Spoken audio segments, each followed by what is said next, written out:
जो आधार है वो भरत मुनि का नाट्य शास्त्र है, जी, जिसे शास्त्र। पंचम वेद भी कहते हैं, है ना? हाँ, पंचम वेद काफी महत्वपूर्ण ग्रंथ है। निश्चित रूप से जी। ये इन कलाओं की नींव है। पर एक दिलचस्प बात यह है कि आज कौन कौन सी शैलियां शास्त्रीय मानी जाती हैं, इस पर थोड़ी मतलब अलग अलग राय है। हाँ, मैंने भी देखा नोट्स में। जैसे संगीत नाटक अकादमी तो 8 मानती है, हाँ, 8 प्रमुख नृत्य। लेकिन संस्कृति मंत्रालय कहता है 9 छऊ को मिलाकर। तो ये थोड़ा सा कंफ्यूजिंग हो सकता है। सही है, सही है। और छऊ की अपनी एक अलग जगह है, उसे अक्सर अर्धशास्त्रीय भी कहा जाता है। अर्धशास्त्रीय, अच्छा। हाँ, और इसके 3 रूप हैं। उड़ीसा का मयूरभंज छऊ, झारखंड का सरायकेला और पश्चिम बंगाल का पुरुलिया छऊ। और इसे यूनेस्को लिस्ट में भी शामिल किया गया था, शायद 2010 में। जी हाँ, 2010 में यूनेस्को की अमूर्त सांस्कृतिक विरासत सूची में। तो महत्व तो है इसका। बिल्कुल, लेकिन शायद आज की चर्चा के लिए हम उन 8 प्रमुख शैलियों पर फोकस करें जिन पर संगीत नाटक अकादमी जोर देती है, मतलब सहूलियत के लिए। हाँ हाँ, ये ठीक रहेगा। इससे हम इन 8 की जो विशेषताएं हैं उनको थोड़ा और गहराई से समझ पाएंगे। ठीक है, तो कौन कौन से हैं ये 8, एक बार लिस्ट कर लेते हैं। भरतनाट्यम तमिलनाडु से, ओडिसी उड़ीसा से, मणिपुरी मणिपुर से, कुचिपुड़ी आंध्र प्रदेश से, कथक उत्तर प्रदेश से, और केरल से 2 है, कथकली और मोहिनीअट्टम। और हाँ, असम से सत्रिया। सही। और इन 8 में भी काफी अंतर है। नोट्स में लिखा है कि भरतनाट्यम को सबसे पुराना माना जाता है। हाँ, सबसे प्राचीन, जबकि सत्रिया जो है वो सबसे नया है। मतलब उसे हाल ही में साल 2000 में शास्त्रीय नृत्य का दर्जा मिला। तो काफी लंबा इतिहास है इन नृत्यों का। जी, तो चलिए सबसे पुराने से ही शुरू करते हैं, भरतनाट्यम से। भरतनाट्यम तमिलनाडु से। जी। इसका एक पुराना नाम भी था, सादिर। हाँ, सादिर। और इसे दासीयट्टम या फिर अग्नि नृत्य भी कहा गया है। अग्नि नृत्य, ये नाम क्यों? मतलब आग से क्या संबंध? ऐसा माना जाता है कि ये मानव शरीर में जो अग्नि तत्व है उसका प्रतीक है। इसकी जड़ें मंदिरों से बहुत गहराई से जुड़ी हैं, और खास तौर पर शैव धर्म की विचारधारा से।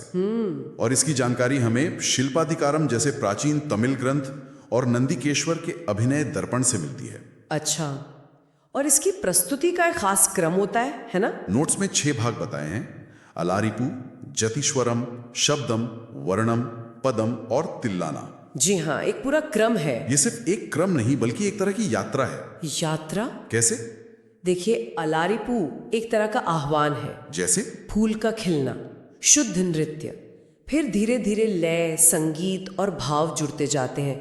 जतिश्वरम, शब्दम। अच्छा, वर्णम इसका केंद्र बिंदु है, कह सकते हैं।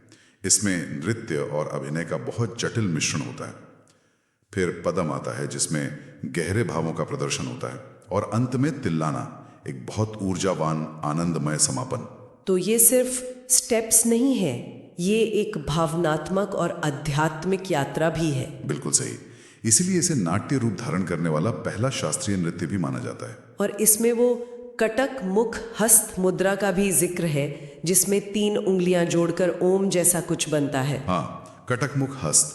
हस्त मुद्राएं तो आप कह सकती हैं इन नृत्यों की अपनी भाषाएं। मुद्राएं, चेहरे के भाव यानी अभिनय, और शारीरिक गतियां यानी नृत्य, ये सब मिलकर कहानी कहते हैं। और संगीत कौन सा इस्तेमाल होता है इसमें? इसमें कर्नाटक संगीत का प्रयोग होता है, और पारंपरिक रूप से इसे एक ही कलाकार, जिसे एक हार्य कहते हैं, प्रस्तुत करता है।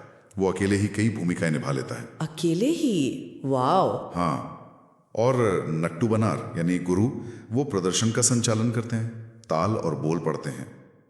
वाद्य यंत्रों में मृदंगम, वीणा, बांसुरी, ये सब शामिल है। एक थोड़ी चौंकाने वाली बात भी है नोट्स में कि 1910 में ब्रिटिश सरकार ने इस पर रोक लगा दी थी मंदिरों में। जी हाँ, वो एक मुश्किल दौर था कई भारतीय कलाओं के लिए। उन्हें उपेक्षा और दमन का सामना करना पड़ा, लेकिन भरतनाट्यम की जड़ें इतनी गहरी थीं कि यह फिर से उभरा। अच्छा हुआ।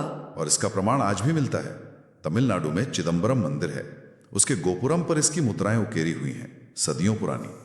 कमाल है। तो ये था भरतनाट्यम।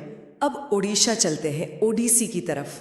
गुरु पंकज चरण दास को इसका जनक कहा जाता है। हाँ, ओडिसी।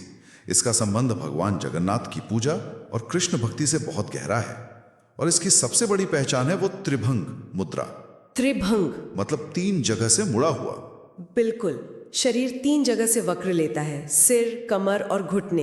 ये इसे खास किस्म की लय और सुंदरता देता है। इसे ओरिशली भी कहते हैं। माँ को फूल चढ़ाना और अंत मोक्ष से। जी। इसमें भी एक संरचना है, लेकिन जोर शायद भाव और लय की निरंतरता पर थोड़ा ज्यादा है। और ये भी बहुत प्राचीन है। उदयगिरी, खंडगिरी की गुफाओं में इसके प्रमाण मिलते हैं। अच्छा। गुफाओं में। हाँ, पहले इसे मंदिरों में महारी नर्तकियां करती थी। नोट्स में एक शब्द है सचल मूर्ति। इसका क्या मतलब हुआ? सचल मूर्ति यानी चलती फिरती मूर्ति। उड़ीसी नर्तक अपने शरीर से इतने सुंदर और जटिल ज्यामितीय आकार बनाते हैं कि लगता है जैसे पत्थर की मूर्तियां ही जीवित उठी हों। वाह, चलती फिरती मूर्ति। हाँ, ये इस नृत्य की एक बहुत खास खूबी है। इसे जल तत्व का प्रतीक भी माना जाता है, शायद इसकी गतियों की तरलता के कारण। जल तत्व, दिलचस्प। वाद्य यंत्र, इसमें मंजीरा, पखावज, ढोल, सितार, ये सब है। ठीक है, अब पूर्वोत्तर की ओर चलते हैं। मणिपुर, मणिपुरी नृत्य। इसका नाम आते ही तो राधा कृष्ण की रासलीला याद आती है। बिल्कुल। इसका गहरा नाता वैष्णव संप्रदाय से है। भगवान कृष्ण की लीलाएं, खासतौर पर उनकी बाल लीलाएं और राधा कृष्ण की प्रेम कथाएं इसका मुख्य विषय हैं। इसकी 3 प्रमुख शैलियां बताई जाती हैं। लाई हारोबा, जो काफी प्राचीन है, संकीर्तन, जिसमें भक्ति संगीत और नृत्य होता है, और रासलीला। रासलीला, ये कब शुरू हुई? कहा जाता है कि इसे 1779 में राजा निंगथो चिंगथांग खोम्बा ने शुरू किया था, राधा और कृष्ण की थीम पर आधारित। मणिपुर में एक अकेडमी भी है, जवाहरलाल नेहरू मणिपुरी नृत्य अकेडमी। अच्छा, इसमें पैना वाद्य यंत्र और पुंग चोलोम का जिक्र है। ये पुंग चोलोम क्या है? पुंग चोलोम बहुत ही ऊर्जावान है। इसमें कलाकार खुद ही पुंग, जो एक तरह का ढोल है, उसे बजाते हुए जोरदार तरीके से नाचते हैं और गाते भी हैं। एक ही व्यक्ति सब कुछ करता है, नाचना, बजाना, गाना। हाँ, ये संगीत, नृत्य और गायन का एक अद्भुत संगम है, एक ही कलाकार द्वारा। मणिपुरी के 2 मुख्य अंग हैं, जागोई, जो थोड़ा कोमल लहरदार होता है, और चोलोम, जो तांडव या ज्यादा शक्तिशाली होता है। अच्छा, जागोई और चोलोम। नोट्स में 64 तालों और नागबंद मुद्रा का भी जिक्र है, जिसमें शरीर 8 के अंक जैसा बनता है। और वो खास स्कर्ट, पोटलोई। हाँ, पुटलोई, वो बिलनाकार स्कर्ट। और एक और खास बात है, मणिपुरी की कलाकार प्रदर्शन के समय दर्शकों से सीधे आंखें नहीं मिलाते। ओह, क्यों? माना जाता है कि इससे एक तरह का आध्यात्मिक और रहस्यमय माहौल बनता है। ध्यान बाहरी दुनिया से हटकर अंदर के भाव पर केंद्रित रहता है। दिलचस्प। अब वापस दक्षिण भारत, आंध्र प्रदेश, कुचिपुड़ी। नोट्स कहते हैं कि इसमें भाषण यानी माइम और शुद्ध नृत्य दोनों हैं। सही कहा, कुचिपुड़ी में नाट्य का तत्व बहुत प्रबल है। इसका आधार भागवत पुराण है और इसमें अक्सर कहानियां कही जाती हैं। कहानी कहना? हाँ, और इसकी एक बहुत ही मशहूर चीज है तरंगम। तरंगम? जिसमें नर्तक एक पीतल की थाली के किनारों पर पैर रखकर नाचते हैं, संतुलन बनाते हुए। कभी कभी तो सिर पर पानी का बर्तन भी रख लेते हैं। क्या बात है, थाली पर नृत्य, ये तो अविश्वसनीय लगता है तो कमाल का कौशल। इसका नाम कृष्णा जिले के कुचेलपुरम गांव पर पड़ा है। इसमें भी कर्नाटक संगीत होता है। और इसके आदि गुरु सिद्धेंद्र योगी माने जाते हैं, जिन्होंने भामाकल्पम नाटक लिखा। जी हाँ, भामाकल्पम कुचिपुड़ी का एक प्रमुख अंग है और नर्तकों को भागवतालु कहा जाता है। भागवतालु। इसके कुछ और तकनीकी पहलू भी हैं, जैसे सोलौकद। हाँ, सोलौकद या पताक्षर, ये लयबद्ध शारीरिक गतियां हैं, और कावत्वम, जिसमें थोड़ी कलाबाजियां या एरोबेटिक्स होती हैं। अच्छा। और कुछ प्रसिद्ध प्रस्तुतियां हैं, जैसे मंडूक शब्दम, मेढक की कहानी, और एक है जलचित्र नृत्यम। जलचित्र नृत्यम, ये क्या है? इसमें कलाकार नाचते हुए अपने पैर के अंगूठों से जमीन पर, जैसे गीले फर्श पर या रंगोली पाउडर से, चित्र बनाते हैं। नाचते हुए चित्र बनाना कमाल है। जी, और पुरुष कलाकारों की पोशाक को बगलबंदी कहते हैं। ठीक है, अब चलते हैं उत्तर भारत की ओर। कथक। इसके नाम है नटवरी और कथाकारों का नृत्य। हाँ, नाम से ही लाहिर है। कथक का मूल है कथा कहना, कहानी सुनाना। मुख्य रूप से राधा कृष्ण की कथाएं, लेकिन समय के साथ और भी विषय जुड़े। इसकी पहचान है तेज चक्कर, जिन्हें स्पिन्स कहते हैं, और पैरों में बंधे घुंघरुओं से निकलने वाली जटिल लयकारी। बहुत सारे घुंघरू होते हैं शायद। हाँ, काफी, 100-100, 200-200 घुंघरू हर पैर में। और कहानी सुनाने की कला को पढ़ंत कहते हैं। पढ़ंत। और इसके घराने भी तो हैं। लखनऊ और जयपुर। बनारस जो सबसे पुराना माना जाता है, और रायगढ़ घराना भी। हर घराने की अपनी थोड़ी अलग शैली है। अलग अलग जोर। हाँ, कोई अभिनय पर ज्यादा जोर देता है, कोई लयकारी पर, कोई गति पर। कथक पर मुगल दरबार का भी काफी असर पड़ा है। हाँ, वेशभूषा में दिखता है शायद। बिल्कुल, वेशभूषा, प्रस्तुति का अंदाज। और 20वीं सदी में लेडी लीला सोखे का नाम आता है, जिन्होंने इसे फिर से जीवित करने में मदद की। ये उत्तर भारत का अकेला शास्त्रीय नृत्य है। अच्छा, अब फिर से केरल। यहाँ से 2 नृत्य हैं। पहला कथकली, ये तो बड़ा नाटकीय लगता है देखने में। हाँ, बहुत नाटकीय। पारंपरिक रूप से इसे पुरुष ही करते आए हैं, हालांकि अब महिलाएं भी करने लगी हैं।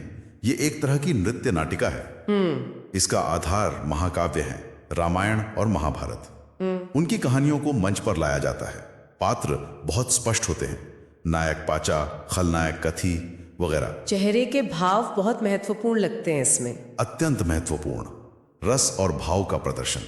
चेहरे के हर हाव भाव का मतलब होता है, और जहां ये होता है उस जगह को कुट्टम पालम कहते हैं।